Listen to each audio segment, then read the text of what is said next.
সেই চুক্তিতে আমরা এখনো সাইন করলাম না। আমরা কি করলাম, 92 একটা চুক্তি, ইউরোপের একটা চুক্তি, সেই চুক্তিটাকে আমরা সাইন করলাম। আমাদেরকে একটা ধোঁকাবাজি করা হলো। এই চুক্তি কেন সাইন করা হয় না? কারণ ভারত ক্ষিপ্ত হবে। গঙ্গা ব্যারেজ এটা করা হয় না কেন? ভারত ক্ষিপ্ত হবে। তিস্তার সব প্রজেক্ট রেডি ফান্ডিং এর জন্য, তিস্তাকে আবার বলা হলো যে তিস্তা বারের লোকের কথা শুনতে হবে, আবার সেটাকে 4 বছর লাগবে সেই পরিকল্পনা করতে। তাকে একটা থিওরিটিক্যাল সাপোর্ট দেয়। এখানে আমাদের ডিনাউন্স করা উচিত। সকল রকম ভায়োলেন্সের ঊর্ধ্বে উঠতে হবে, সকল রকম আইন শৃঙ্খলার যে ভঙ্গ করে তার ঊর্ধ্বে উঠতে হবে। এইটার যদি আমরা আইন শৃঙ্খলা প্রতিষ্ঠিত না করতে পারি, মানুষের জীবনের যদি মর্যাদা আমরা না দিতে পারি, মানুষের একটা ডিগনিটি আছে, আইনের উপর আস্থা যদি আমরা না রাখি, আমরা সভ্য জাতি হিসেবে এস্টাবলিশড হতে পারবো না। এই যে মব জাস্টিস হচ্ছে, it is a crime against humanity.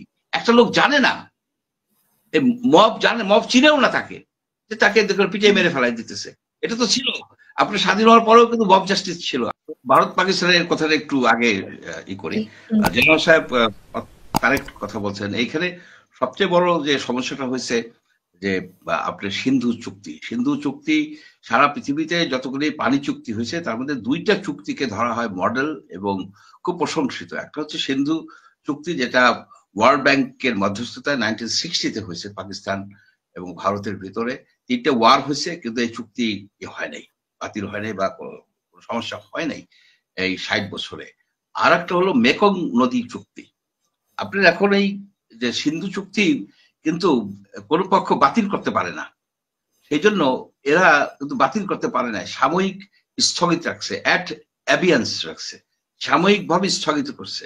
এটা কোনোভাবে বাতিল করা তাদের পক্ষে মানে চুক্তি অনুযায়ী সম্ভব না। এইটা আমাদের জন্য কিন্তু একটা ভালো ইমপ্লিকেশনস আছে। সেটা হলো 2026-এ আপনার গঙ্গা চুক্তি এক্সপায়ার করে যাবে। এটা কিন্তু এখন পর্যন্ত একটু আগায় নাই। এই চুক্তি ওই ফেল হয়েছে, গত মিটিংটা করছে সেখানে টেকনিক্যাল লেভেলে, এটা কিন্তু ফেল হয়েছে।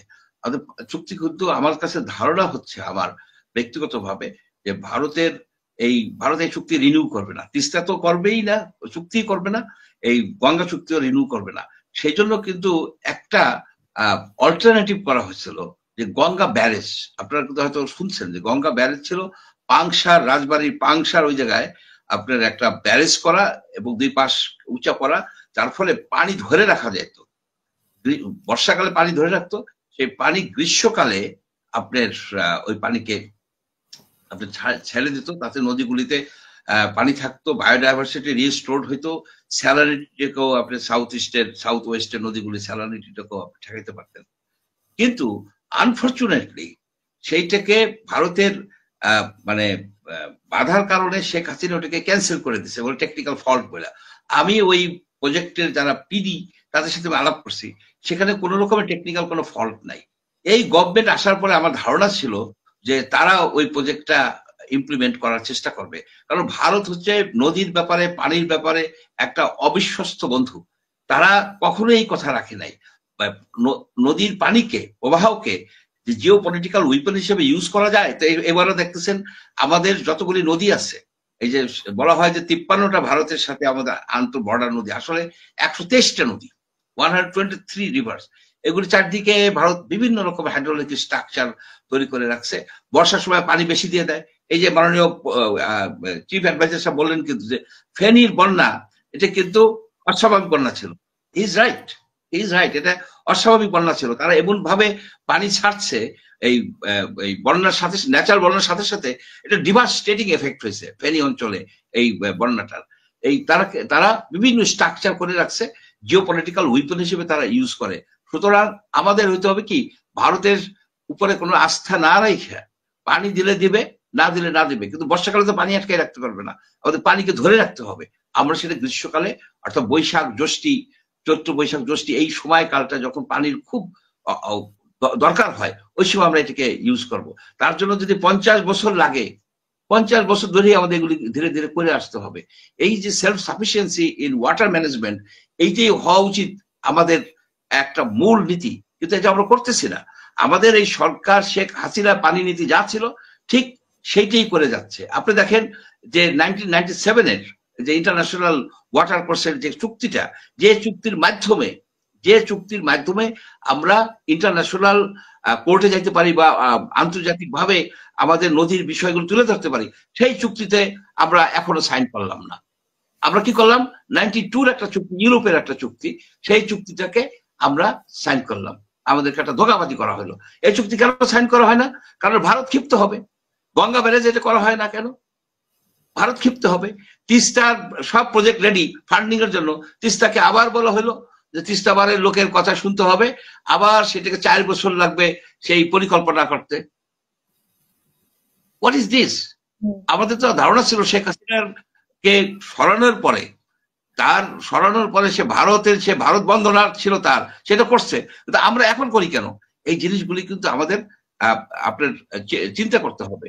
আর একটা বিষয় আপনি বলছিলেন যে মব জাস্টিস এর কারণে ভয় পায় কেন? মব জাস্টিসে তো সবাই ভয় পাওয়ার কথা।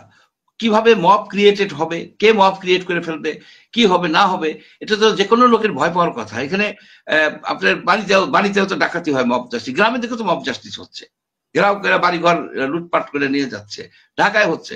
এখন এই মব জাস্টিস, বিদেশ থেকে যখন মব জাস্টিসের উৎসাহ দেওয়া হয়, মব জাস্টিস উৎসাহ দেওয়া যায়, ওর পিঠ ভেঙে দেবো, ওর মেরুদণ্ড ভেঙে দেবো, ওরে মারবো যাই আমি, এইসব কথা যখন ওই পিনাকি ভট্টাচার্য, ইলিয়াস হোসেন এইসব লোকেরা বলা শুরু করে, তখন তো তারা তো মব জাস্টিস ক্রিয়েট করে। তারা ওইখানে তাকে একটা থিওরিটিক্যাল সাপোর্ট দেয়। এখানে আমাদের ডিনাউন্স করা উচিত, সকল রকম ভায়োলেন্সের ঊর্ধ্বে উঠতে হবে, সকল রকম আইন শৃঙ্খলার যে ভঙ্গ করে তার ঊর্ধ্বে উঠতে হবে। এইটার যদি আমরা আইন শৃঙ্খলা প্রতিষ্ঠিত না করতে পারি, মানুষের জীবনের যদি মর্যাদা আমরা না দিতে পারি, মানুষের একটা ডিগনিটি আছে, যদি কেউ অপরাধ করে থাকে, যদি কেউ অপরাধ করে তাকে আইনের আওতায় আনতে হবে, আইনের আওতায় না তার প্রপারলি বিচার করতে হবে, বিচার করে তার যদি জেল হয় হবে, ফাঁসি হয় হবে, আর যদি সে জেল না হয় হবে না। আইনের উপর আস্থা যদি আমরা না রাখি, আমরা সভ্য জাতি হিসেবে এস্টাবলিশড হতে পারবো না। এই যে মব জাস্টিস হচ্ছে, it is a crime against humanity. একটা লোক জানে না, মব চিনেও না তাকে, যে তাকে পিটিয়ে মেরে ফেলাই দিতেছে। এটা তো ছিল আপনার স্বাধীন হওয়ার পরেও কিন্তু মব জাস্টিস ছিল। আমি নিজে দেখছি যে পুলিশ বাইতুল মোকাররমের সামনে একটা লোককে পিটিয়ে মেরে ফেলাই দিল, কেউ ঠেকাইতে পারলো না, কারা কারা করলো, পার্সোনাল শত্রুতা ছিল কিনা আমি নিজে দেখেছি। সুতরাং এটা যে ভয়াবহতা, এটা যে একটা ভয়ঙ্কর জিনিস, এটাকে অ্যাকচুয়ালি আমাদের যারা এই যে স্বরাষ্ট্র মন্ত্রণালয় খুবই দুর্বল। মব জাস্টিস ভিডিও আছে তো, সব ছবিগুলি নিয়ে আপনারা করেন, আপনি সোশ্যাল মিডিয়া দিয়ে দেন, এদেরকে ধরাই দেন, তাহলে লোকে বুঝবে যে আমি যদি মব জাস্টিস করি, আমার যদি ভিডিও পায়, তাহলে আমাকে ধরে ফেলবে। ওই মুহূর্তে ধরতে পারতেছে না, কারণ মব তো জাস্টিস না, mob injustice, mob is a crime. Mob হচ্ছে আপনার একটা উচ্ছৃঙ্খল জনগোষ্ঠী, তারা জাস্টিস দেবে কেমনে? Mob crime, mob injustice. এই মব জাস্টিস বলাটাই হইতেছে অন্যায়।